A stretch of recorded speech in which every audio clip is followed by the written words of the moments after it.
Olá, seja muito bem-vindo, muito bem-vinda. Eu me chamo Leonardo, é um prazer estar com vocês nessa noite e eu vou trabalhar com vocês uma disciplina muito interessante aqui, a disciplina de desenvolvimento em aplicação web, tá?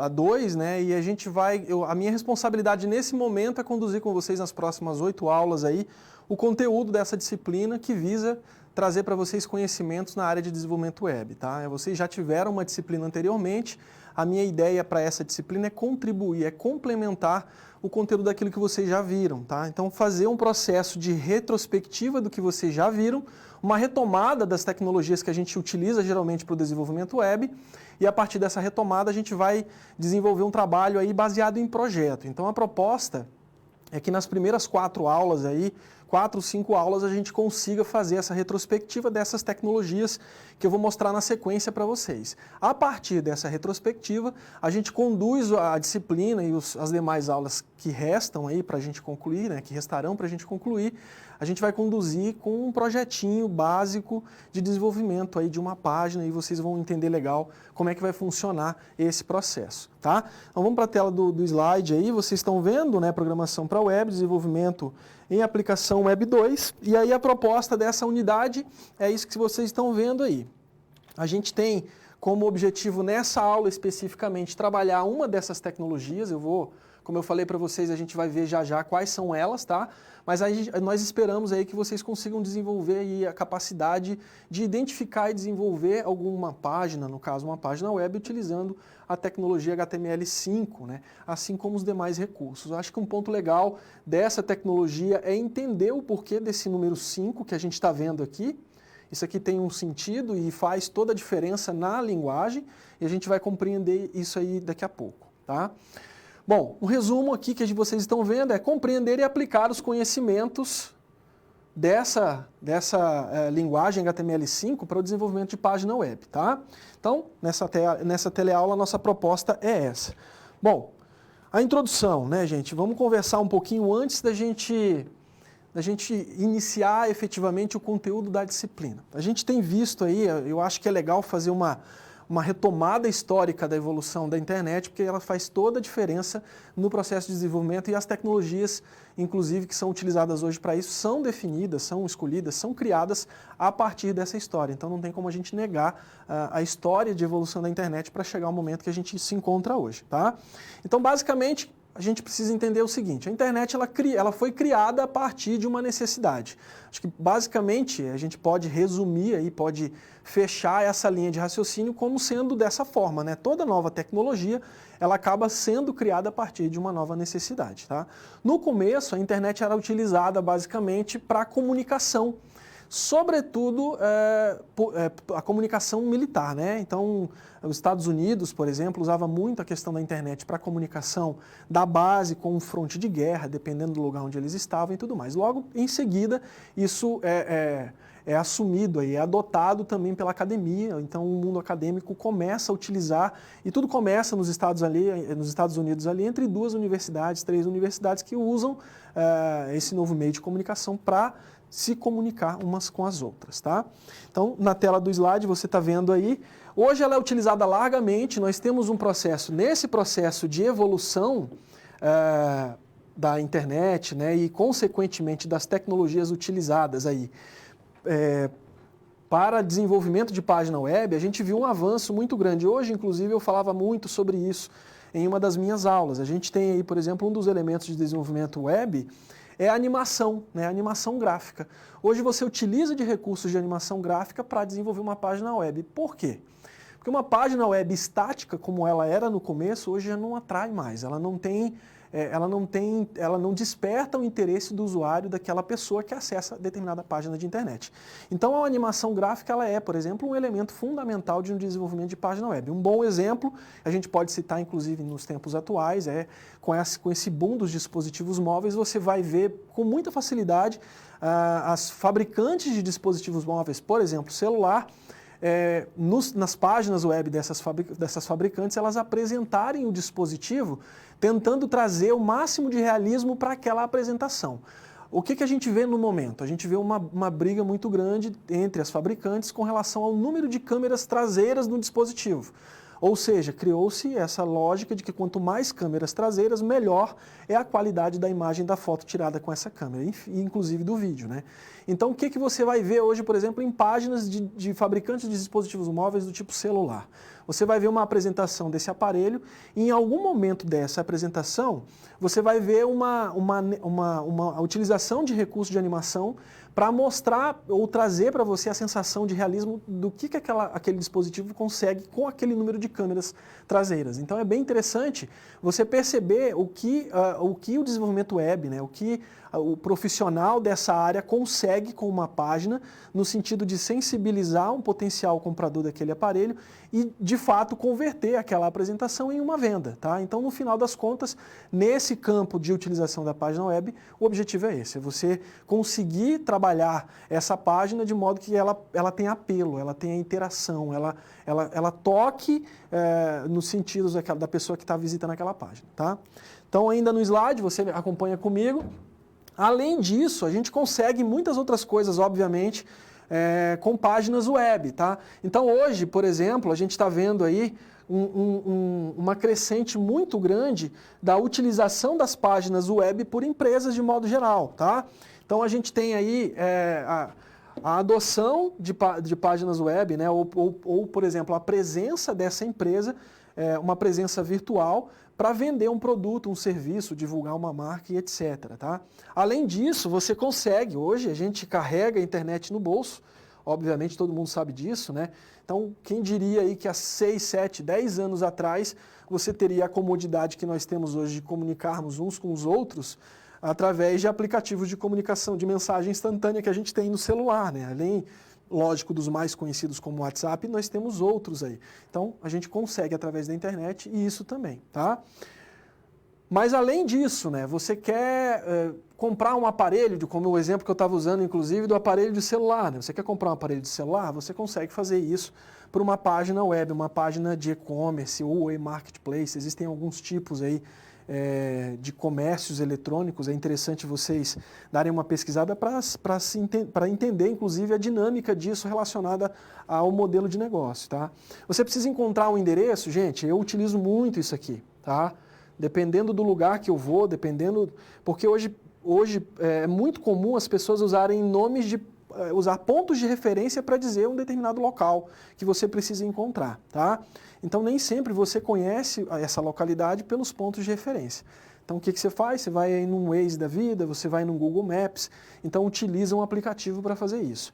Você precisa realizar reuniões remotas, é uma coisa que está em alta também aí, o trabalho remoto alcançou um espaço muito grande nos últimos meses, sobretudo, né? Então você consegue também através da internet, inclusive usando recursos web, tá? Então é muito comum a utilização desse tipo de meio para as mais variadas formas, para os mais variados negócios. Você quer vender, você vende pela internet. Você quer se comunicar, você utiliza plataformas web para isso. Além de muitos outros casos que a gente pode esgotar a nossa aula falando disso, tá?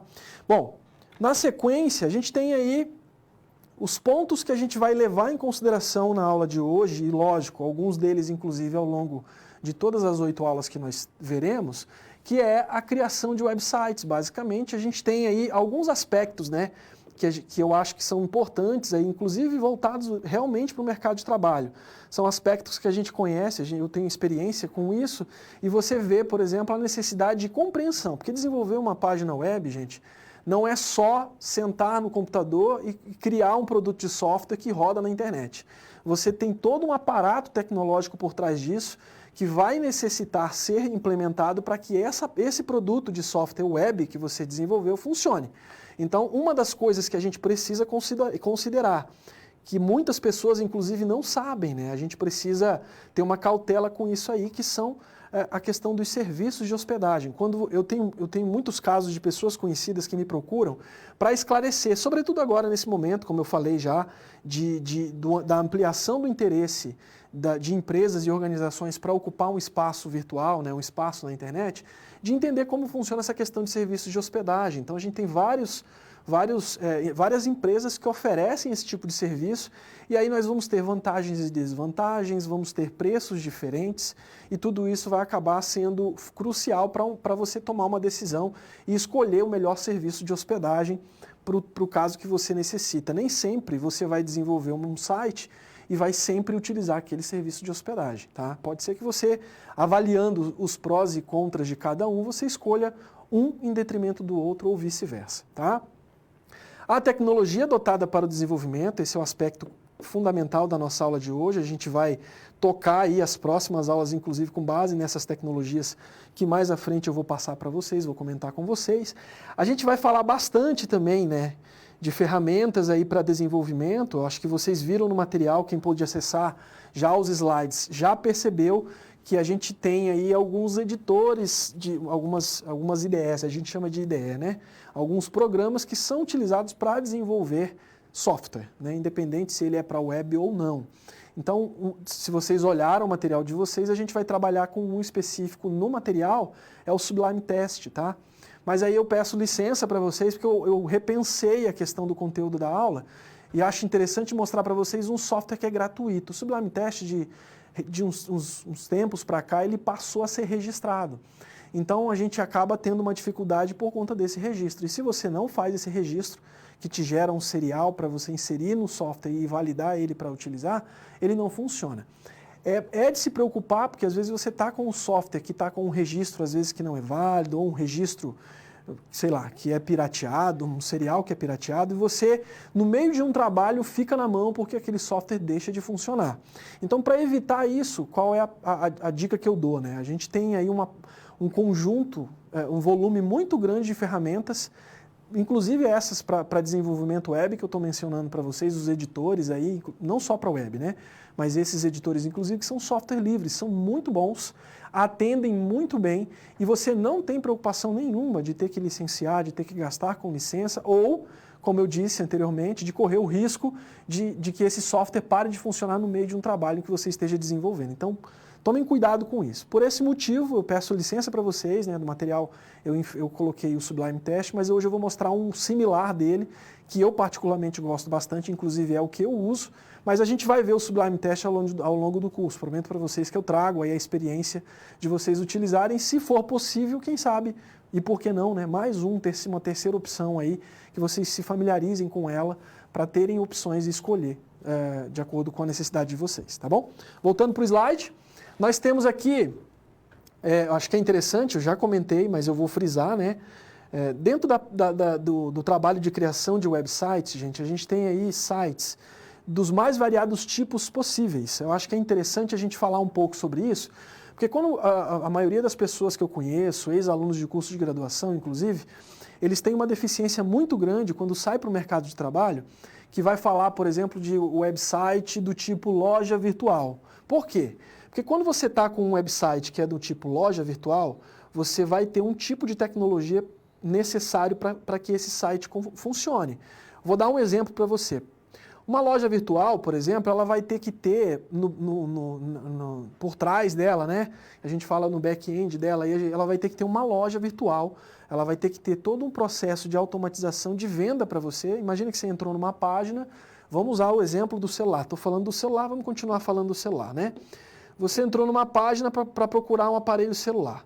Você escolheu o aparelho celular, fez um cadastro nessa página, então nota que geralmente você tem uma sequência de procedimentos que você tem que seguir. Então, uma coisa que você sempre vai ter numa loja virtual, num e-commerce, é a necessidade de realização de um cadastro. Por quê? Porque o cadastro, quando você realiza esse cadastro, você vai informar coisas como CPF, coisas como telefone. Hoje é imprescindível, por exemplo, um e-mail para contato, porque quando você faz uma compra, toda a comunicação dessa empresa, desse e-commerce que fez a venda para você, ela é feita por esses meios, ou e-mail ou celular. Então eu já passei por situações de compras em que eu sou informado no meu celular o status, né? Como é que está o meu pedido, se ele já foi separado, se já foi faturado, se o meu pedido já foi entregue para uma transportadora ou foi entregue ao correio, qual o tempo previsto para a entrega desse pedido, a emissão da nota fiscal, que hoje ela acaba sendo virtual e ela vem para mim, por exemplo, por e-mail, tá? Então, nota que por trás de uma loja virtual eu vou ter um aparato tecnológico para que essa loja virtual funcione. Ao passo que eu tenho aqui, por exemplo, uma one page, que a gente chama de uma página única ou página de apresentação. Enfim, existem algumas denominações para isso e algumas utilizações, né? Então, por exemplo, eu mesmo, Leonardo, tenho uma one page, que é uma página profissional onde eu divulgo o meu trabalho, as minhas qualificações, o meu portfólio, né? E é muito comum as pessoas que hoje você tem várias, eu vou mostrar na sequência, inclusive, várias formas, vários domínios específicos para categorias específicas de profissionais. Então você quer entrar, sei lá, você quer procurar um advogado que tenha uma página web. É muito comum, pelo menos nos médios e grandes centros, você encontrar uma página ou daquele advogado especificamente, ou, como é muito comum na área do direito, você vê advogados associados, né? Então não é uma página do advogado, é uma página do escritório de advocacia, mas é uma página de divulgação do trabalho daquele advogado. Isso tem mudado também, tá, gente? Não é o que eu estou falando para vocês não é algo engessado, não quer dizer que sempre, mas o professor falou que o advogado vai ter uma one page, não quer dizer isso, tá? Com esse boom aí da tecnologia, a necessidade cada vez mais frequente da presença virtual, existem casos, por exemplo, em que um advogado, eu mesmo tenho uma situação como essa bem próxima a mim, né? O advogado, ele te atende, né? Ele faz todo o teu processo, sei lá, uma situação que você está tentando resolver judicialmente, e aí ele tem um aplicativo que ele manda um link para você, e você, na página, esse link te leva para um local da página desse advogado em que você acompanha o status do seu processo. Então isso há 2, 3 anos atrás não existia. Ou, se existia, era algo que era muito incomum assim, para as massas mais populares. Era uma coisa, talvez, mais utilizada por grandes escritórios de advocacia. Hoje é uma coisa muito mais comum. Então, você não precisa ir no escritório, você não precisa contactar esse advogado para saber o status do teu processo. Você entra naquele link, aquele link ele é atualizado automaticamente. Ou seja, o sistema desse advogado, a página desse advogado, ela está ligada diretamente com a justiça, para obter essas informações, inclusive internos do Poder Judiciário, de tramitação desse processo. Então, nota que para esse tipo de página, uma página profissional, uma one page, uma página de apresentação, eu vou ter, muito provavelmente, uma tecnologia diferente da tecnologia adotada para desenvolver uma página do tipo loja virtual. Percebe? Um outro exemplo, inclusive vocês utilizam, nós utilizamos bastante, né? São os sites educacionais. Então, hoje você tem todo um aparato tecnológico, sobretudo, por exemplo, nos cursos EAD, que vão te trazer recursos educacionais para que você desenvolva as suas habilidades, as suas competências, avance nos seus conhecimentos para um determinado tipo de nicho de mercado. No caso de vocês, desenvolvedores para a web, certo? Então, você vai ter coisas como fórum, diário de bordo em alguns casos, você tem a questão do AVA, né, o local onde você acessa todo o material didático para o teu estudo, tipo livros, videoaulas, tem situações em que você vai encontrar podcasts, discussões sobre temas específicos da área feitas por profissionais da área, tá? Então nota que a tecnologia que eu tenho aqui é outra. Então, por que é interessante você observar isso? Gente, isso vai fazer toda a diferença no momento em que você sentar para desenvolver um website. Você precisa saber o que esse website vai entregar em termos de serviço, em termos de valor para o seu cliente, para que você, então, utilize das tecnologias que vão facilitar o seu trabalho nesse processo de desenvolvimento, tá? Então, é muito importante que vocês tenham claro essa existência, a existência dessa diferença entre esses tipos de websites, tá bom? No slide comigo, vamos lá? A gente tem aqui, por exemplo, a questão do domínio, né? E aí eu peço licença também para complementar esse slide, tá, gente? Eu prometo para vocês que eu vou tentar ser o mais breve possível para que a gente avance na parte prática, tá? Mas é fundamental essa parte mais teórica para que vocês compreendam, por exemplo, o que está por trás do desenvolvimento de uma web página, de um website, tá? Então não é simplesmente desenvolver o site. Você tem toda uma infraestrutura por trás desse site que é necessária funcionar para que o site funcione também, para que ele vá ao ar, para o ar e seja acessado de qualquer lugar do planeta, enfim, fique disponível, né, naquela linha de 7 dias por semana, 24 horas por dia, 7 dias por semana, 365 dias por ano e etc. Ou seja, para a gente dizer que ele não interromper esse funcionamento, para que você não corra o risco de, naquele momento em que ele tiver com um problema, você ter um usuário que acessou e não conseguiu ver o conteúdo dessa página, tá? E o que é o domínio, né? Vocês estão vendo na tela do slide aí, o domínio nada mais é, só para que vocês entendam, tá? Eu vou fazer uma analogia. Então imagina o seguinte, imagina que o domínio é o endereço da tua página web. Eu geralmente gosto muito de brincar com os meus alunos, de falar assim, imagina que um aluno me convidou para ir na casa dele, né, para a gente comemorar, enfim, um jantar e etc. Ele precisa passar para que eu vá na casa dele o endereço dele, concorda comigo? Então se eu não souber o endereço desse aluno, desse amigo, independente, tá? Eu não consigo chegar à casa dele. A mesma coisa acontece na internet. Se eu não tiver o endereço dessa página web, eu não chego nessa página, eu não consigo olhar o conteúdo dela. E esse endereço, ele é definido por um domínio. Porque assim como o endereço residencial, no exemplo que eu estou dando para vocês, vamos pensar assim, o Joãozinho mora na rua Jundiaí, número 557, Jardim das Américas. Esse é o endereço da casa dele numa determinada cidade, que nesse caso não vem ao caso, tá? Então, só o Joãozinho mora nesse endereço. Não tem como a Patrícia morar nesse endereço, a não ser que ela seja parente, a não ser que ela seja companheira dele, etc. Mas percebe? O endereço do Joãozinho é único. Da mesma forma, uma outra analogia, cada um de nós temos um único número de CPF. Então, para que eu seja encontrado, por exemplo, pela Receita Federal, eu tenho um número de CPF que é único, ele é só meu, ninguém mais tem. Então, é como se fosse a minha identidade frente ao governo federal, né, para questões legais, enfim, administrativas, políticas e etc. Tá? Da mesma forma acontece com websites. Tá? Eu tenho domínios. Então, para vocês terem uma ideia, dentro desses domínios, e aí vocês podem pesquisar, eu sugiro que vocês façam isso, inclusive, não sei até que ponto vocês têm conhecimento disso, fiquem à vontade para mandar para mim aí questões no chat, né, pelos tutores, ou de contribuir, inclusive, para essa aula ficar mais rica em termos de informação. Fiquem à vontade. Às vezes eu tenho profissionais já que atuam no mercado, e aí eu estou chovendo no molhado para vocês, mas é necessário, que eu acho que é interessante para a gente alinhar, para a gente nivelar o conhecimento, tá? Então pesquisem depois esse Registro BR. O que é o Registro BR? O Registro BR é o órgão regulador brasileiro que é responsável por esse registro do endereço de uma web página, de um website, tá? Então, assim, para que isso, gente? Para que não aconteça de duas empresas ou duas pessoas registrarem o mesmo domínio.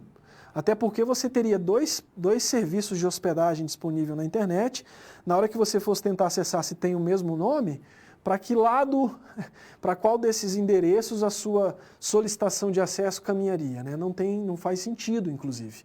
Não é possível. Tecnicamente nem é possível, tá? Mas enfim, entra no registro e faça uma simulação lá para vocês terem uma ideia.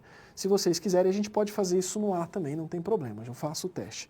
Me façam saber, fiquem à vontade, tá? Mas entrem no registro e vocês vão ter lá, por exemplo, categorias, tá? Categorias de websites. E aí os mais conhecidos, mais utilizados, por exemplo, são as categorias do tipo .com.br, e aí você vai ter nesse .br aqui, gente, para quem não sabe, né? Basicamente, eu vou falar de uma maneira bem grosseira até. O .br indica que a hospedagem daquele determinado site, ela é realizada em sítio brasileiro, em território brasileiro. Então, geralmente, você tem aqui um .com.br e você sabe que essa página, ou ela está vinculada, né, de alguma forma, a algumas questões técnicas no Brasil. Ao passo que você tem também, por exemplo, o .com. E assim sucessivamente. Você vai ter .com, vou dar uns exemplos aqui, tá? .com.it, que é, se não me falha a memória, Itália. .com.us, que é United States, tá? E assim sucessivamente. A gente tem .com.de, que é o termo, a palavra em inglês para Alemanha, e assim sucessivamente, tá? Então, só para que vocês entendam essas últimas duas letrinhas do domínio.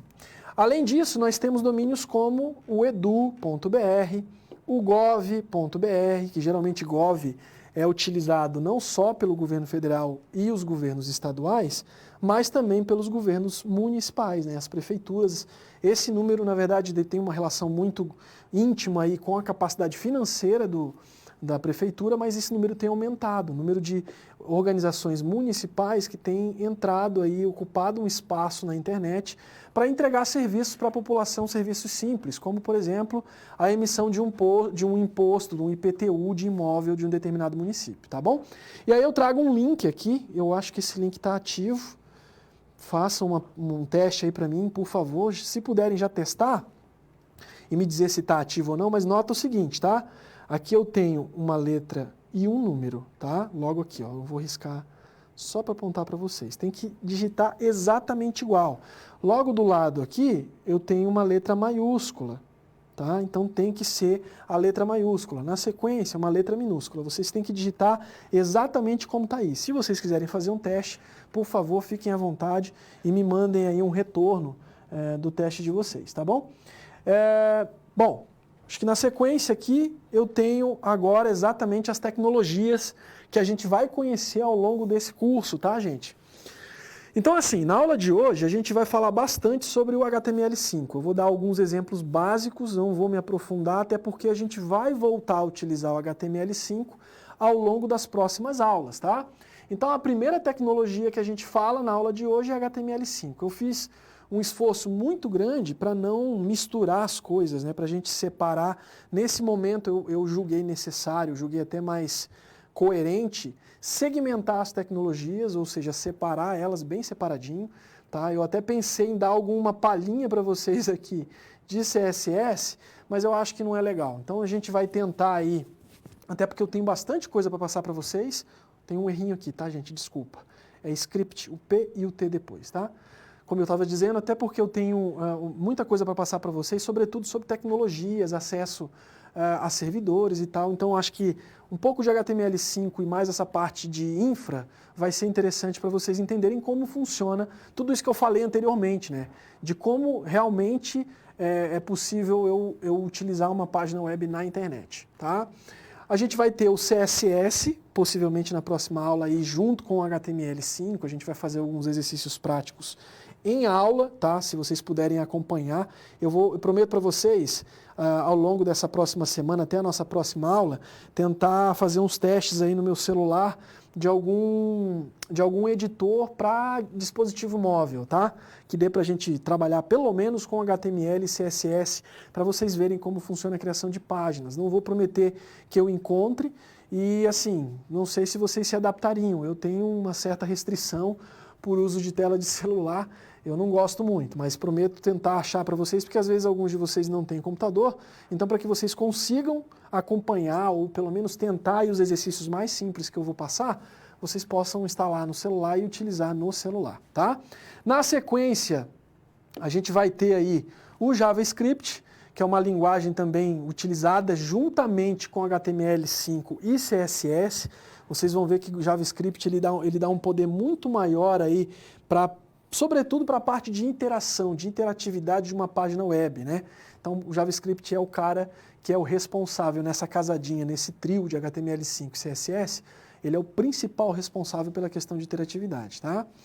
O PHP, como server-side, aqui uma linguagem server-side, a gente usa o termo em inglês, né, o lado do servidor. Geralmente é o back-end aí, para quem conhece, né, para quem já está na área, mas para quem não está, o back-end, o que é o back-end, gente? Back-end é uma palavra do inglês que representa a tecnologia necessária para funcionamento por trás, a gente fala, né? O back-end é um termo do inglês que traduzido literalmente para o português significa por trás, atrás, enfim. O back-end é a parte responsável por ligar a parte visual, vamos dizer assim, né? Tudo que é mais visual de uma página web geralmente, por exemplo, com um banco de dados, tá?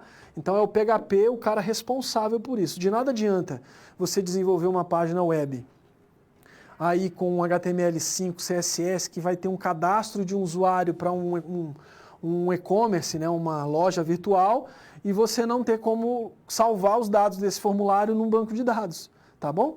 Então, assim, o PHP é o cara que vai fazer isso. E para fechar a linha de raciocínio, a gente tem aqui um dos principais bancos de dados utilizados na internet hoje. Ele é software livre, tá? Eu estava até esquecendo de comentar isso com vocês. Tudo que a gente está vendo aqui, PHP é uma linguagem de script, JavaScript também, são linguagens livres que você pode utilizar sem necessidade nenhuma de pagar por isso, tá bom?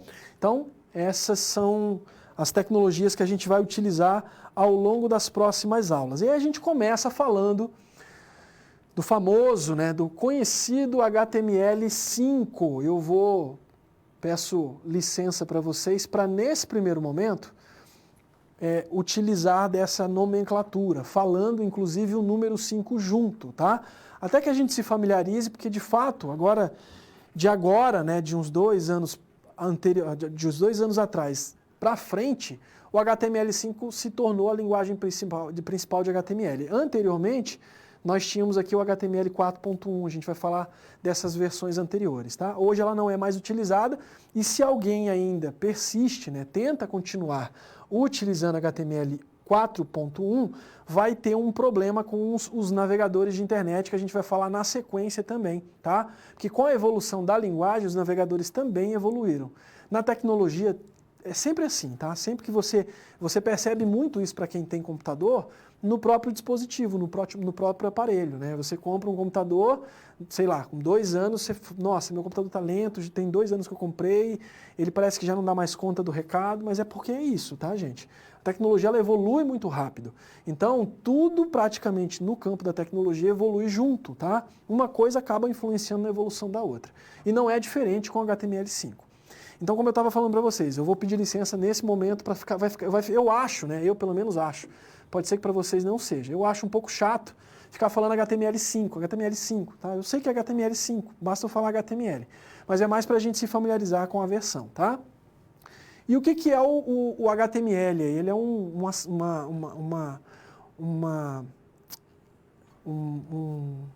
abreviação, palavra acho que caberia essa, tá? A abreviação para Hypertext Markup Language, tá? Ou linguagem para marcação de hipertexto. Você está vendo aqui a tradução para o idioma português do Brasil, tá bom? E o que ela faz, gente? Ela é a principal responsável na página web por fazer toda a parte de marcação de textos na página. Você quer criar uma tabela, por exemplo, você quer criar uma tabela com dados, sei lá, de um determinado produto que você venda numa loja. Você usa HTML5 para isso. Você quer criar um formulário para cadastrar um usuário numa página web de loja virtual que você está desenvolvendo. Lógico, você vai usar HTML5 com CSS e tal, mas você usa HTML para isso, tá bom? Então, assim, a principal característica, né, que a gente está vendo aqui com HTML5 é a sua interligação a outros documentos através de links. Então, o HTML trouxe, inclusive, esse conceito de hiperlink, que é utilizado em campos como o campo da educação, né? A gente usa bastante a questão do hiperlink na formação, sei lá, você vai trabalhar com formação de professores, esse conceito de hiperlink ele é utilizado, inclusive, para ensinar uma ferramenta pedagógica para os professores, tá bom? Não sei se nós temos no nosso time de alunos aí, na equipe, no grupo de alunos que nós temos na disciplina, algum professor, mas muito provavelmente, se tiver, ele vai ter ouvido falar aí de hipertexto, né, de hiperlink, desculpa. Ele vai ter ouvido falar da palavra hiperlink, que a gente usa, inclusive, com os alunos aí com atividades simples, tá? E o HTML, ele surge na sua primeira versão, vou falar brevemente aqui das versões para a gente avançar, e ele evolui aí, HTML, o HTML Plus ou mais, o 2.0, 3.0, 3.2, 4.0 e 4.1 e, finalmente, o atual HTML5. O que a gente ainda enfrenta hoje? Obviamente que a gente ainda tem essa tecnologia no mercado, tá? O HTML 4.1 ainda existe. Por quê? Porque nós tínhamos, antes da criação do HTML5, um volume muito grande de websites que foram criados com essa linguagem. E migrar, gente, é um processo moroso, é um processo lento, é um processo que demanda tempo. Quem atua na área, volto a dizer, vai saber o que eu estou falando, né? Na verdade, eu acho que essa lógica ela se aplica a qualquer área, independente se é da área de tecnologia ou não. Você, por exemplo, trabalhar com fichas e o modelo dessa ficha muda, você ter que reescrever, né, transcrever todas as fichas que foram feitas anteriormente para um novo modelo, toma tempo. Porque você tem uma mudança de campo, um campo era num lugar, ele passou para outro, isso demanda uma atenção sua e, ao mesmo tempo, todas as outras demandas que você tem naquele trabalho, elas continuam caindo no seu colo. A mesma coisa acontece no campo da tecnologia, no desenvolvimento de websites, tá? Então, migrar aqui da versão 4.1 para a versão 5 é um processo que ainda vai levar um tempo. Mas, muito provavelmente, o mercado de tecnologia, a gente tem um órgão regulador do HTML5, eu vou falar dele daqui a pouco, dar um exemplo para vocês, vai chegar um momento em que ele vai forçar, a partir de agora, alguns recursos de páginas escritos em HTML 4.1 vão parar de funcionar. E isso vai forçar, obviamente, que o mercado faça essa migração na sua totalidade, tá? Continuando, a gente tem aqui o que a gente chama de esqueleto, tá, gente? O HTML5, ele tem uma estrutura mínima. Basicamente, para você escrever o HTML, uma página HTML, ou 5, tá? Falei que ia falar um número e não estou falando. Então, vamos lá. Basicamente, os elementos que você necessita, a gente chama de elementos ou tags, tá? Vocês vão ver muito também esse termo, tá? Ou elementos ou tags. Então, quando eu falar de tag ou quando eu falar de elementos, eu estou falando desses comandinhos aqui que vocês estão vendo. Eu coloquei coloridinho para vocês verem a organização deles, tá? E nesse caso aqui, nessa estrutura, vocês vão ver que eu meio que identei. O que é identar? Vou explicar rapidamente, tá? Nota que eu tenho um alinhamento aqui entre o HTML lá em cima e o contrabarra HTML aqui embaixo. Da mesma forma, eu tenho um alinhamento do head, eu tenho um alinhamento do body, tá bom? E como vocês podem já estar deduzindo aí, funciona da seguinte maneira, eu vou falar na sequência, mas basicamente tem algumas tags, alguns elementos que não tem fechamento, tá? Mas basicamente quando eu abro, eu sempre vou usar sinal de maior que ou menor que, eu abro, eu vou fechar esse elemento, essa tag com contrabarra, sempre, tá? Eu vou falar na sequência. Basicamente, é isso. Dentro da estrutura, notem que eu tenho um HTML aqui. Esses dois termos aqui, ó, head, é como se fosse cabeça, né? O head, dentro do corpo dessa estrutura de HTML, ele é o responsável... Como é que eu posso dizer? Eu acho que o head ele tem um papel aí de cuidar de todo o comportamento da página. Por que ele tem o papel de cuidar do comportamento da página? Porque, por exemplo, eu vou aplicar algum estilo CSS na minha página para melhorar a parte visual e etc. Eu vou chamar esse estilo dentro do head. Eu vou trabalhar com JavaScript na minha página para que o meu JavaScript faça a animação, sei lá, de um botão do formulário. Quando o meu usuário passar com o mouse em cima desse botão, esse botão ele afunda e muda de cor. Eu vou usar JavaScript para isso. Aonde é que eu coloco o JavaScript? Dentro do head. Notou? Então, assim, como trata-se de comportamento e visual, basicamente o head tem essa responsabilidade. Ele abriga isso dentro dele, tá? O body, como você já pode ter imaginado, é o corpo da página, né? Body no inglês é corpo. Então, o body é o responsável pelo corpo da página. Tudo que eu for colocar no corpo da página, eu vou ter menus laterais, eu vou ter figura, eu vou ter blocos de texto, eu vou ter, enfim, links para outras páginas, eu vou fazer isso dentro do body, tá bom? Basicamente é isso. E gravem, tá, gente? Essa estrutura que você está vendo aí é o que a gente chama de estrutura básica, ou esqueleto, né? As pessoas usam muito o termo esqueleto, pela analogia ao corpo humano, né? Então, o esqueleto do HTML é isso aí. E mais uma coisa. Como a gente está falando de HTML versão 5, ele é versão... Por que eu sei que essa estrutura é do HTML versão 5? Pensa um pouquinho. Esse doctype está escrito errado. Tem uma exclamaçãozinha aqui, ó. por causa dessa linha, tá bom? O HTML5, uma das principais características dele é que ele sempre começa com esse doctype, ou seja, tipo de documento, né, no traduzido, HTML, tá bom? Então eu sei que é HTML5 por esse motivo. Seguindo, e aí tem uma característica, o HTML5, ele tem uma mudança se comparado à sua versão antecessora, 4.1, né? Ele tem uma mudança no ponto de vista semântico da página. O que é o ponto de vista semântico, né? A versão anterior, o maior problema dela é que a gente tinha um uso excessivo. Para quem já programa, sabe o que eu estou dizendo. Para quem não programa, está sabendo agora. Tá? No HTML 4.1, utilizava-se muito a tag div. Tá? A div ela é meio que o coringa, e eu coloquei carta na manga aqui, mas eu acho que a palavra coringa talvez represente melhor aí, ou diga melhor o que significa a carta na manga, tá? A div ela é a coringa do HTML 4.1, então a gente usava a div para tudo, e a gente nomeava as divs com seções, por exemplo, div de um menu superior, enfim. Ela é considerada uma tag genérica, né? E o que isso acarreta? O maior problema exigia um esforço muito grande do CSS para identificar o que cada div deve fazer, tá? Uma evolução na versão 5 foi a solução desse problema. E aí, a gente tem aqui, tá?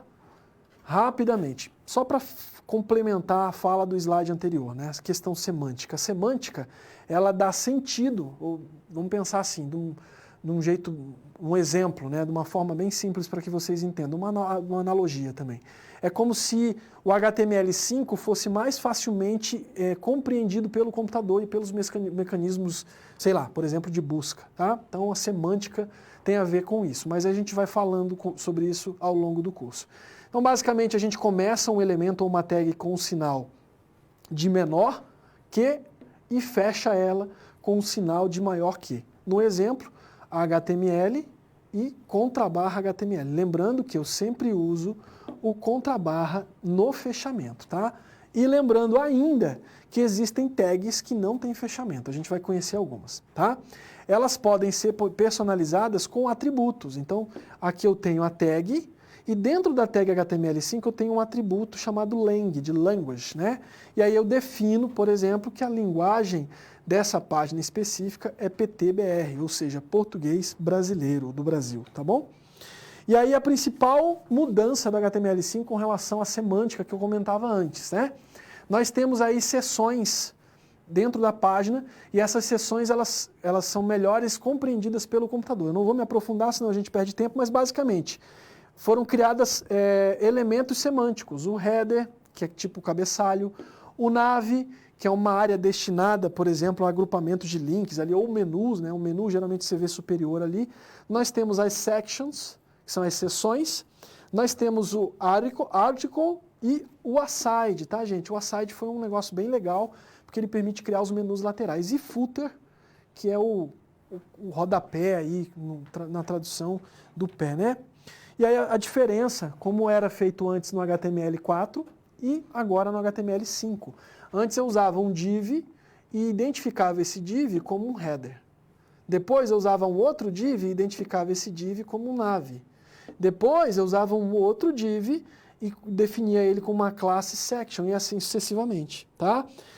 Chegava um momento que tinha tanto div que os mecanismos de busca, por exemplo, eles se perdiam na leitura desses divs na página, tá? Inclusive pensando do ponto de vista de acessibilidade, tá, gente? Existem, por exemplo, hoje estudos conduzidos para que um determinado software de computador consiga ler a página para uma pessoa que tem algum tipo de problema de visão, tá? Eu não vou cometer o erro aqui de falar se é deficiência, eu sei que esses termos mudam, eu não quero cometer esse erro.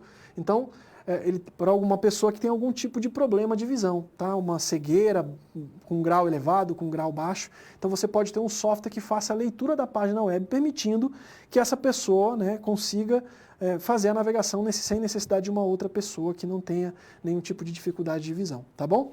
E aí nós temos aqui as criações das tags semânticas, o header, o nav, o section e assim por diante, como nós já vimos, tá?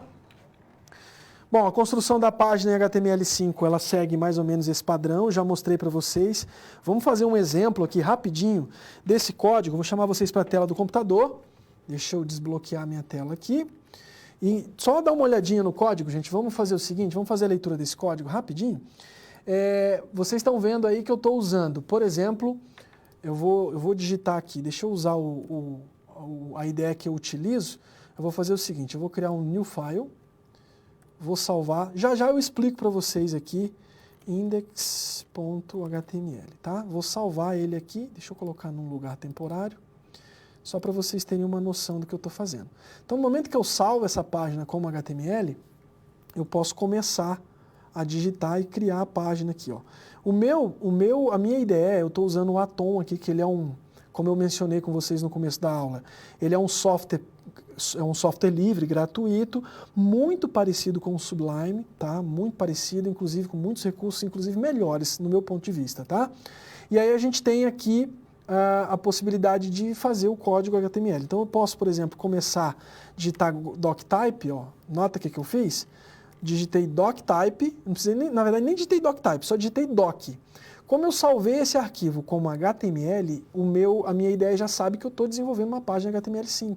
Então eu digito doctype e aperto Enter, ele completa para mim o código. Isso aqui é muito legal porque para quem desenvolve, gente, faz toda a diferença, porque faz a gente ganhar tempo. Vou fazer agora com HTML, ó. HTML, digitei um Enter no HTML, na verdade nem precisava ter digitado doctype, né? Ele já criou para mim ele automaticamente. Então viu o que aconteceu? Eu digitei o HTML, ele já montou aquele esqueleto para mim todinho, bonitinho aqui, inclusive eu tenho só que mudar o idioma, ó. BR, tá? Esse dir aqui eu não vou deixar, vou tirar ele. Então, basicamente, essa seria a estrutura. Eu vou reproduzir o que está na tela para vocês. Vou colocar aqui, ó, página web, tá? O title é uma tag, aí, um elemento do HTML responsável por dar um título para a página. Eu vou fazer um teste aqui, ó. Eu vou tirar esse lang, vou deixar só HTML. Vou apertar aqui, eu posso vir aqui em File, Save, ou, como vocês estão vendo aqui, eu tenho um atalho na frente, Ctrl S, tá?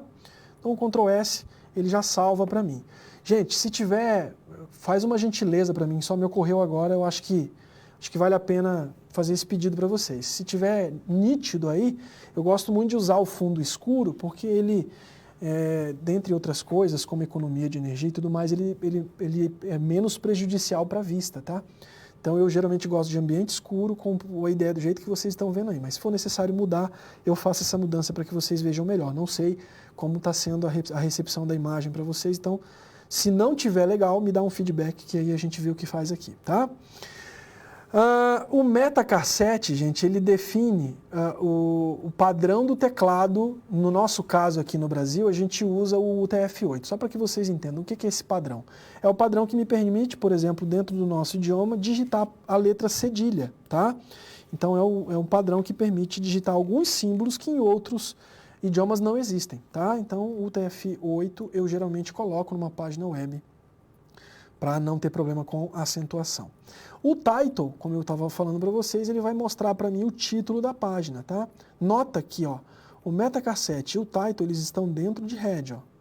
Abri o head aqui, MetaCar7, title, eu abri title, digitei página web e fechei title ali, ó, _title, tá? Fechei o head, abri o body. Dentro do body, eu vou fazer escrever o meu texto. Eu vou fazer o seguinte, eu vou usar uma tag aqui, tag P, que é uma das tags específicas para manipulação de texto no HTML, e vou colocar assim, ó, minha primeira página. A gente brinca que na programação geralmente é olá mundo, né? Não vou fazer isso com vocês. Então, coloquem aí, minha primeira página, eu acho que já está valendo, né? Eu vou fazer o seguinte, eu salvei essa página, eu vou lá, deixa eu abrir aqui o meu explorador de arquivos, vou lá onde eu salvei essa página. Gente, não se assustem, vocês estão vendo tudo escuro aí, como eu falei para vocês, tá? É a minha prática, é usar a tela escura, enfim. Vocês devem estar... Pode ser que vocês estejam sentindo uma diferença no meu sistema, eu também não uso Windows, tá? Então não se preocupem se alguém quiser fazer alguma pergunta a respeito. Mas é isso aí, ó. Minha primeira página, tá? Eu vou fazer um complemento aqui, legal. Vou fazer o seguinte, ó, eu vou colocar um H1, Esse H1 aqui é uma tag responsável por hierarquia de texto, tá, gente? Muita gente, eu acho que é legal comentar isso, muita gente, inclusive eu, quando aprendi HTML pela primeira vez, eu tinha uma impressão de que o H1 era uma tag específica para títulos e subtítulos, tá? E não é. Ele tem basicamente relação aí com a hierarquia de texto. Isso na hora de desenvolver uma página faz toda a diferença. Inclusive, vocês podem observar que com o CSS, porque geralmente o H1 ele vai de H1 até H6, tá? Então em CSS eu posso alterar o tamanho desse meu H1, colocar ele, por exemplo, de tamanho menor que um subsequente, um H3 e etc. Fiz a alteração, salvei, vou para a minha página, atualizo ela, olha lá, ó. Teste de página. Vou repetir esse teste de página, já que eu falei das hierarquias, vou fazer o seguinte, não vou fazer todas não, senão vai demorar também, fica cansativo para vocês, tá? Vou fazer aqui só até o 3.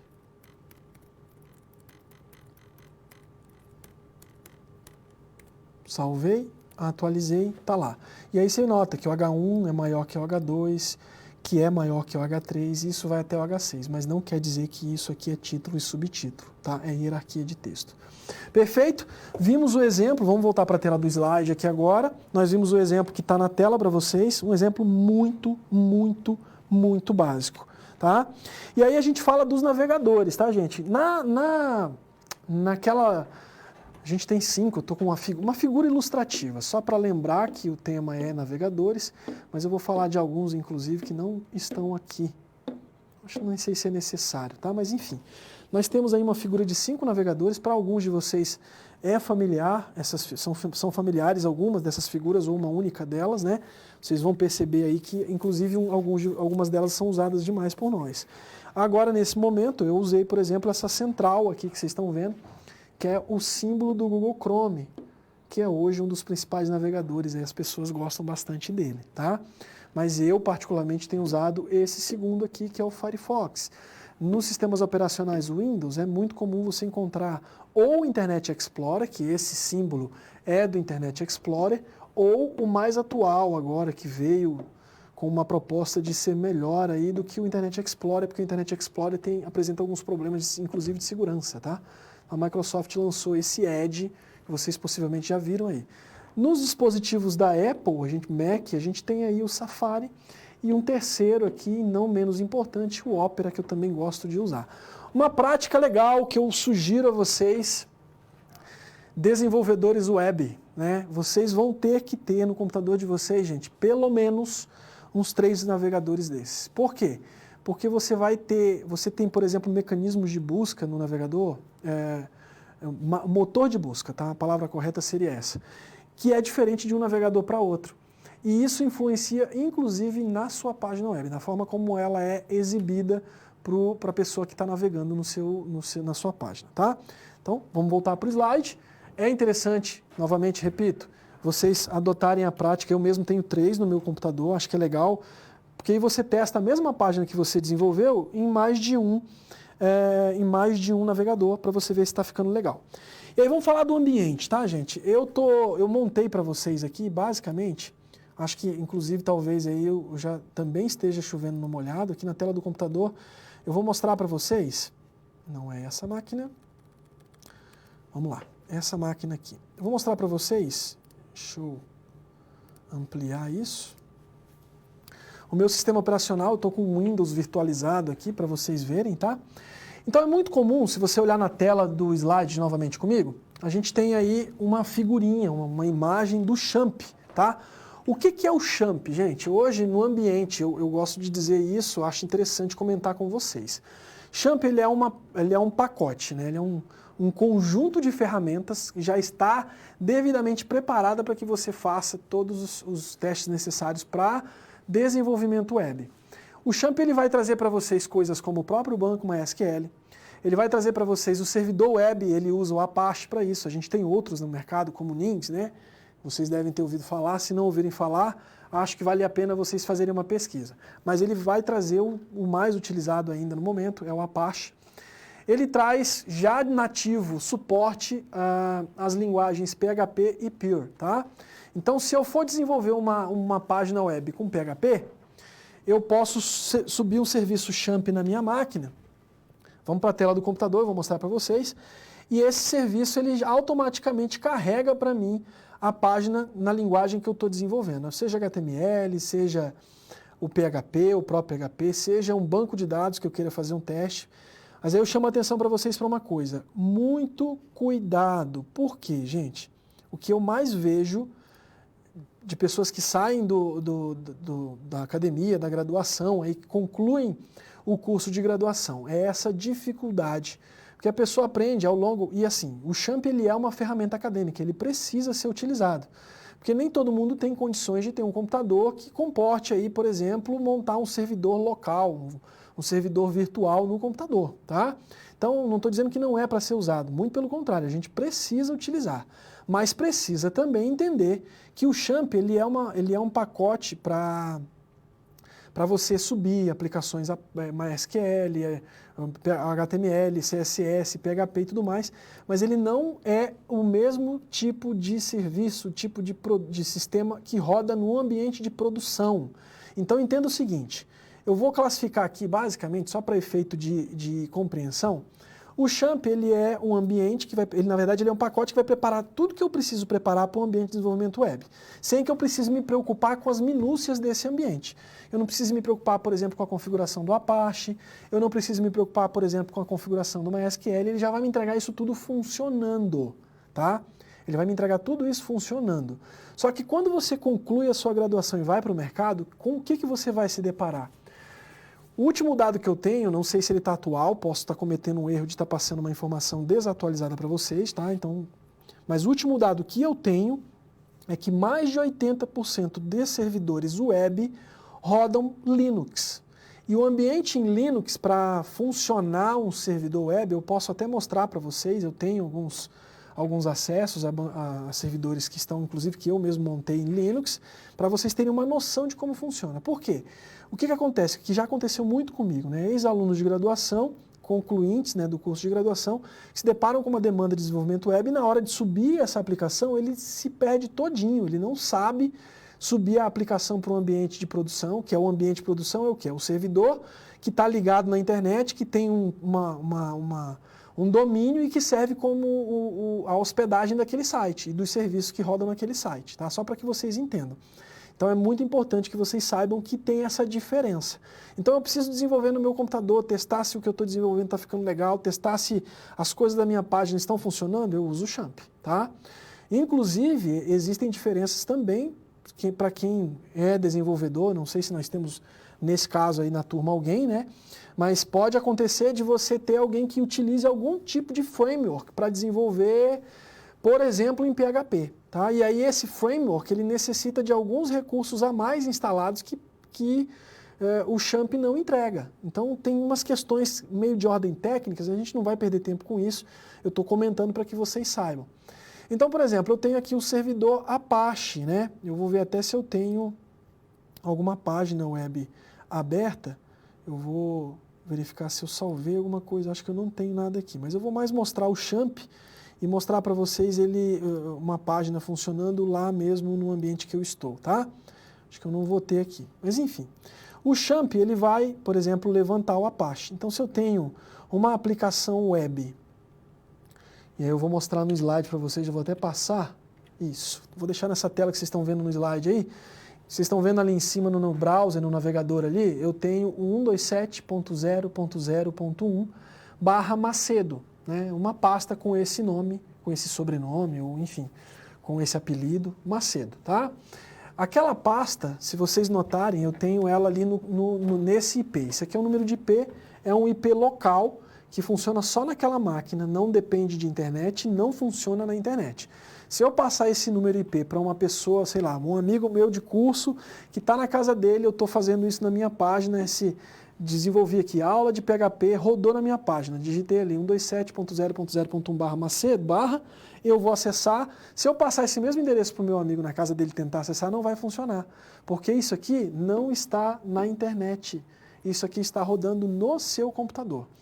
No Champ, geralmente a gente usa essa pasta, htdocs, eu acho que eu até coloquei dentro dela. Vamos para a tela do computador que eu vou mostrar para vocês, tá? Eu vou lá, no meu, aqui ó, pastinha Champ, tá gente? A instalação do Champ é muito simples. Você pode dar um Google aí na internet, procurar Champ, ele vai achar a página para você. E aí você faz o processo de instalação, que é muito simples, é avançar, avançar, avançar e finalizar, né? No inglês, next, next, next e finish, muito simples, tá? Ele vai criar essa pasta para você, dentro dessa pasta tem todos os arquivos. A pasta htdocs está aqui, ó. Então tudo que é página web que eu desenvolvo no meu computador utilizando o Champ, eu vou colocar esses arquivos aqui dentro, tá? E aí eu criei, inclusive, uma página aula 1 aqui, ó, para a gente fazer um teste, tá? E aí eu vou fazer o seguinte, eu vou abrir, vou subir, vou levantar o meu Apache. Como é que eu faço isso? Eu tenho aqui os botõezinhos de Start, né, iniciar. Eu clico Start, ele vai fazer um teste aqui, né, vai fazer, ó, mudança na detecção, agora está rodando, running, né, e aí ele mostra para mim os identificadores de processo desse serviço e as portas, né, geralmente padrão 80 e 443 para a porta segura aí. Se eu abrir um navegador, vou abrir aqui rapidinho, mas enquanto ele abre eu vou fazendo uma outra coisa para explicar para vocês, tá? Volto lá, eu tenho aqui, por exemplo, uma dashboard, essa dashboard é uma página padrão do Champ, que ele abre automaticamente para eu saber que o meu Champ está instalado, tá? Então como é que eu faço aqui, ó? Eu vou digitar 127.0.0.1 barra, cancela, vamos lá, dashboard. Olha lá, digitei dashboard, nota que ele mostra para mim uma informação do Champ, Apache, MariaDB, que é um similar aí do MySQL, PHP e Pure, tá? Se eu for lá no Champ e parar o serviço, olha lá, parei, né, estopei ele, se eu vim aqui atualizar a página, deixa eu Ctrl F5 para limpar cache. Ele vai tentar achar a página e vai dar um erro. Não achou a página. Por quê? Porque o serviço que serve essa página é o Apache e ele está parado. Tá? Então eu volto a rodar esse serviço e basicamente é assim, tá, gente? Um servidor que entrega uma página na internet, ele vai ser entregue por um serviço chamado Apache ou, no caso, o similar dele, o Nginx, aí, que eu falei que tem crescido bastante em termos de utilização no mercado. Tá? Então eu quero acessar a página que está dentro dessa pasta aqui, aula 1. Tá? Então o que eu faço aqui? Ó? Dashboard, vou apagar dashboard. Se você notar, é o nome de uma pasta que está dentro de htdocs. Então o que o Champ está fazendo? O Apache ele está vindo dentro desse htdocs e vendo a pasta e o que tem dentro dela. Tá? Nota que, por padrão, a gente usa a palavrinha index, né, que é meio que uma palavra padrão aí da página principal, a primeira página que vai ser carregada. Então, eu vou digitar aqui, ó, do jeito que está aqui, tá? Qual que é o endereço da minha pasta? Aula 1, tudo minúsculo com a letra, com o número 1 junto, ó. Aula 1, já até fiz um teste hoje, ó. Carreguei. Olha lá o que aconteceu, ele deu teste de página. É o mesmo código que a gente acabou de fazer, tá? Tá vendo lá, página de apresentação. Tá percebendo que tem toda uma questão de acentuação que está errada e tudo mais? Teste de página, também está errado na acentuação. Como é que eu faço para corrigir isso? Vou vir aqui nesse arquivo, botão direito. Eu tenho aqui um editor HTML bem legal, bem simples, é um Notepad++ aí, alguns de vocês devem conhecer, ou mais, né? Vou abrir ele só para a gente fazer um teste. Ó, vou fazer a alteração do código. Se você olhar no slide rapidinho, dá só uma olhadinha no slide comigo, você vai ver que a gente tem ali, ó, a linguagem, por exemplo, tá vendo aqui em cima? A linguagem, ela tem a linguagem e o cassete, né? O metacassete. Deixa eu já marcar para você ver aqui. A linguagem, ela tem uma coisa interessante, né? Imagina que você vai no Google e faz uma pesquisa e quer como resultado dessa pesquisa que apareçam só apareçam páginas com conteúdo dessas páginas em português do Brasil. Então, o que o mecanismo de busca vai fazer? Ele vai ali na tag, no elemento HTML, na linguagem lang, e vai saber já de cara ali se essa que está nessa página é português ou não. Antes, ele lia parte da página para identificar, entendeu? Então, isso é uma vantagem também do HTML5. Vamos lá para a alteração, eu vou dizer o seguinte, lang, tá? Já marco lang aqui, igual pt Opa, tá? Ctrl S para salvar. E aí eu vou fazer outra alteração. Dentro do head eu vou inserir ali um meta. Vou digitar, tá? Cassete igual. E aí o metacassete, lembra que eu falei para vocês do padrão UTF-8, agora há pouco? Que é o padrão do nosso idioma para as questões de acentuação e tudo mais? Então, ó, salvei, tá? Se eu for na página e der um F5, olha lá, ó, ele corrigiu a acentuação tanto da página quanto do título dela. Por que disso? Por causa do UTF-8 aqui, o metacassete UTF-8. Perfeito? Então isso é o champ. Eu vou fechar aqui o meu editor. Obviamente que o que eu quero que vocês entendam, né, quando eu falo do champ é isso. Que por trás dele, né, por trás de um servidor de fato, eu vou fazer um teste aqui também, por trás de um servidor de fato, a gente tem uma outra infraestrutura rolando aí para fazer com que essa página funcione. Vou parar o champ, a gente volta para o slide, vamos lá, rapidinho, repetindo ali, falei para vocês do endereço, só para a gente frisar, né? Esse 127.0.0.1 pode ser também a mesma coisa que você digitar local, se você digitar, né, local host no navegador, é a mesma coisa que esse 127.0.0.1. Se eu digitasse localhost barra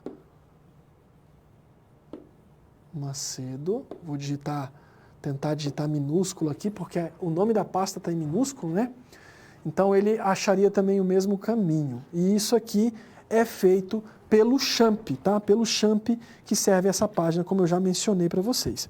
Agora a gente vai falar rapidamente do editor de texto. Na sequência, o PHP-MyAdmin, gente, eu vou deixar, hoje eu estava reformulando essa proposta do PHP-MyAdmin, então eu pensei melhor e acho que o PHP-MyAdmin ele entra num outro momento, talvez na aula de PHP, que aí eu mostro para vocês melhor ele funcionando na internet, para a gente não perder muito tempo.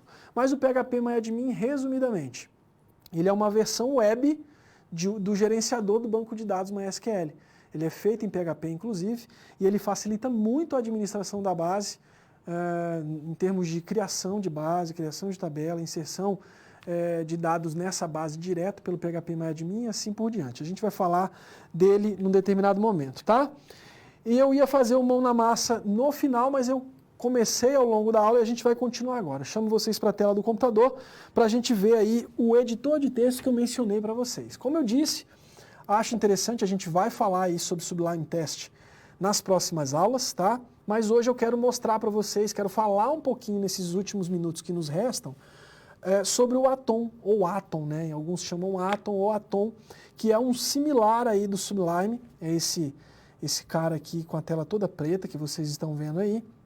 Eu gosto bastante, e ele é muito parecido com o Sublime, tá? Então eu vou fazer o seguinte, vou fechar isso aqui, vou criar, ó, eu estou com ele aberto, tá? Já tinha instalado o Atom. Então eu vou vir aqui, ó, criar new window. Eu quero pegar uma página como se fosse do zero aqui do começo, tá? O que o Atom faz, gente? Ele tem alguns guias aqui, sempre vai ter, a gente pode configurar para tirar isso ou não, isso não me incomoda, então eu acabei deixando, tá? Mas basta eu fechar aqui essas guias, eu tenho uma página de boas-vindas. Uma coisa legal no software livre, que vocês vão sempre se deparar com isso. Isso vale, inclusive, para as linguagens de programação que a gente vai utilizar, como, por exemplo, o PHP. É o volume de documentação que você encontra facilmente na internet. Uma coisa que eu sempre falo para os meus alunos, eu acho que é interessante frisar isso com vocês. Grande parte dessas tecnologias, elas são escritas, as documentações ou a própria tecnologia, elas são escritas no inglês, tá, gente? Então é fundamental que vocês aprendam minimamente o mínimo do mínimo do mínimo do inglês para lidar com essas questões mais próprias do idioma, para vocês não se verem apurados por causa disso, tá? Então o meu ele está todo no inglês, eu não fiz a tradução para mostrar para vocês, basicamente é isso. Eu tenho uma área de trabalho do lado direito da tela, vocês devem estar vendo a seta do meu mouse girando bem devagarinho aí para vocês verem, e tem uma barra lateral, que é onde eu abro, por exemplo, pastas aqui. Eu tenho uma pasta que eu criei, eu estou organizando ela, prometo entregar para vocês até o final dessas aulas, inclusive, né, alguns scripts em HTML, alguns scripts em CSS, vou trazer alguns casos nas próximas aulas, uns exemplos aí de páginas que já foram criadas, de servidores que eu já fiquei responsável para vocês verem como funciona isso na prática, para vocês verem o mais próximo possível da prática. Prometo, me comprometo com vocês a trazer essa experiência mais próxima da realidade possível para vocês, tá? Então aqui eu posso simplesmente clicar aqui em adicionar folder, adicionar pasta. Eu vou aqui na minha área de trabalho e eu tenho aqui que eu cliquei website. Gente, não olhe muito para os nomes, tá? Eu acabo, para efeitos pedagógicos, didático-pedagógicos, eu coloco nomes que fazem sentido para mim, para sequências das aulas, tá? Então não se preocupem com isso. Eu tenho aqui já algumas pastas criadas, eu tenho pasta de CSS, eu tenho pasta de imagens, enfim. São conteúdos que já estão prontos, que é para facilitar a exemplificação para vocês. Mas eu vou abrir um arquivo index aqui, ó. Eu abri até um grande demais, deixa eu pegar um outro aqui. Isso. Vou abrir um arquivo index aqui, vou pegar aqui.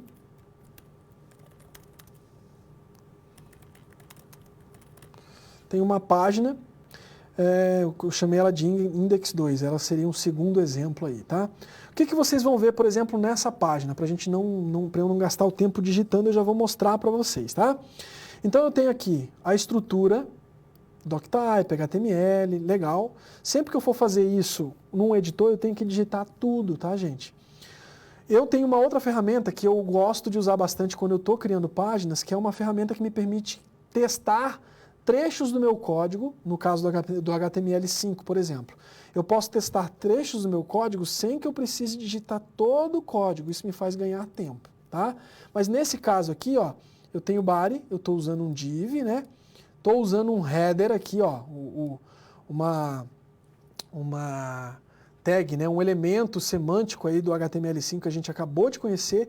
Dentro da header eu estou usando um nav, estou nomeando esse nav, estou criando um identificador para esse nav chamado menu. Criei um título, criei um outro título aqui, uma hierarquia 3 de título. E aí criei, por exemplo, uma UL. O que é uma UL? Isso aqui é um elemento de manutenção, um elemento de manipulação de texto em HTML, né? O L é do inglês, o Unordered List, ou lista não ordenada, né? Ou lista desordenada. E aí eu tenho os LIs dentro, ó. Eu abri o L aqui e fechei ele aqui embaixo, ó. Dentro dele eu tenho os LIs, ó. E dentro dos LIs eu tenho o A. O A é uma tag de links, né? Para eu criar links. O meu LI, gente, ele é tipo um list item, ou item de lista, tá? Como eu criei uma lista não ordenada, eu crio itens para essa lista. E aí, nesse caso, eu estou usando o list item, tá? Existem outros tipos de lista. Essa aqui é o Unordered List, eu tenho a OL. Vou digitar aqui na frente, mas não vou usar, tá? OL. O que é a OL? É Ordered List, tá? Ou lista ordenada. Então, tem diferença. Em uma vai fazer aquela coisa da pontuação, outra vai fazer a numeração e etc. Tá? Vamos lá, só para eu mostrar essa página para vocês. Vou abrir aqui na minha área de trabalho, meu website, é a Index 2. Vou abrir no meu navegador. Olha lá. Então, eu tenho ali, ó, inclusive já está com CSS isso aqui. Olha lá, ó. Eu estou chamando o CSS. Nas próximas aulas eu vou falar para vocês o que é. Por exemplo, o CSS embutido, interno, né, o CS externo, enfim. A gente vai falar sobre isso na aula que vem.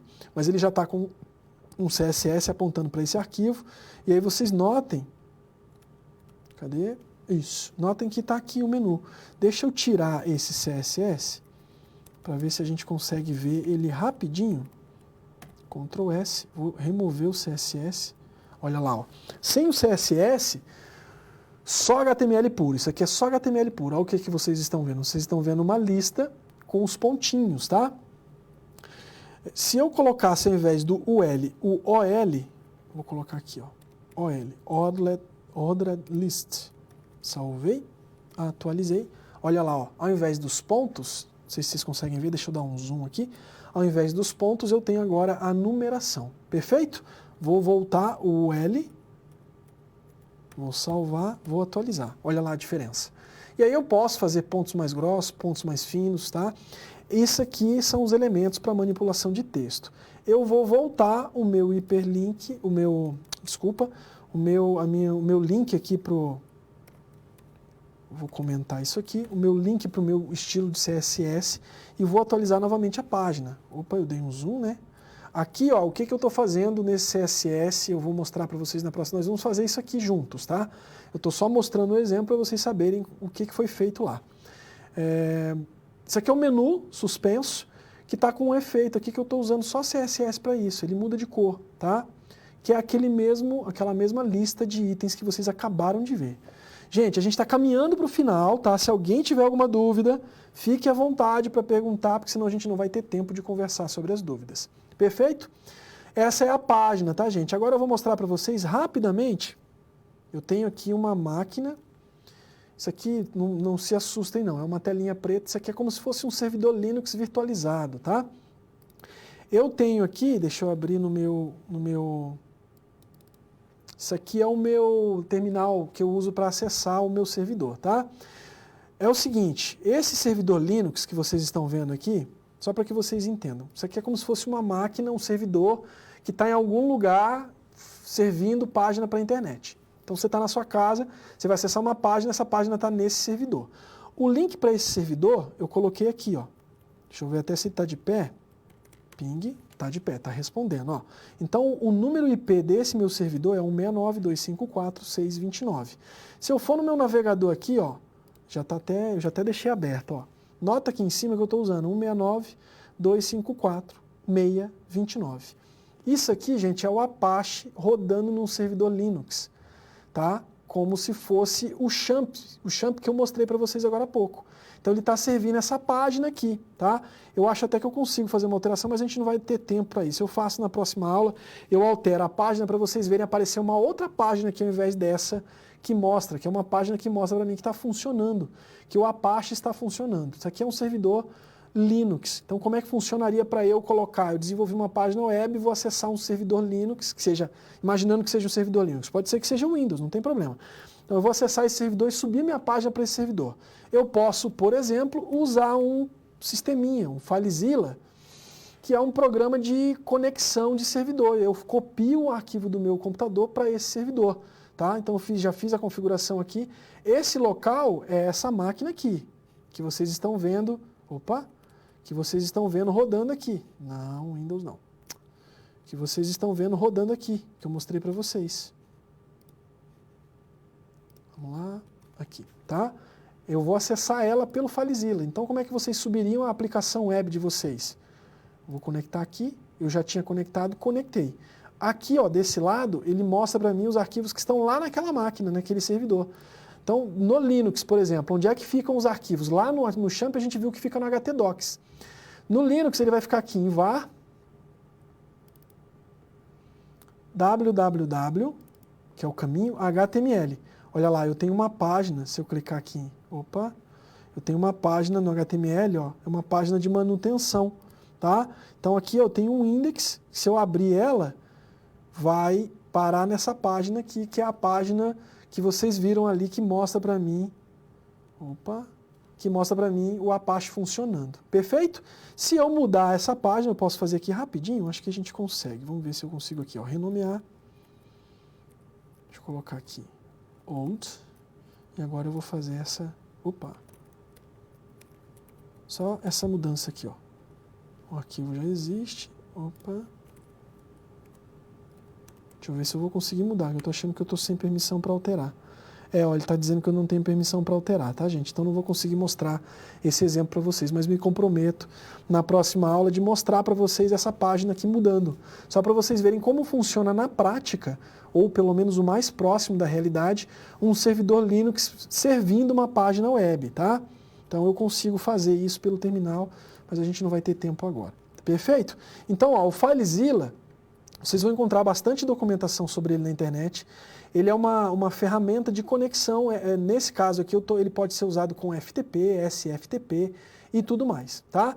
Ele é muito útil porque ele é visual, ele ajuda vocês de um jeito tipo usando mouse e tal. Eu particularmente uso mais essa tela que assusta muita gente, essa tela preta que vocês estão vendo aí, que são os comandos no Linux, tá? Que é muito comum também no mercado de trabalho. Então é isso, gente. A gente está chegando no final da nossa aula. Muita informação, eu tentei entregar o máximo possível, peço que vocês assimilem aí para as próximas aulas. Eu prometo para vocês que ao longo das 8 aulas a gente vai falar ainda mais um pouco sobre as tecnologias de hoje. Nós não tivemos participação, então entendo que está tranquilo para vocês esse conteúdo. Gostaria de um feedback, se for possível, mandem pelos tutores aí para que chegue a mim.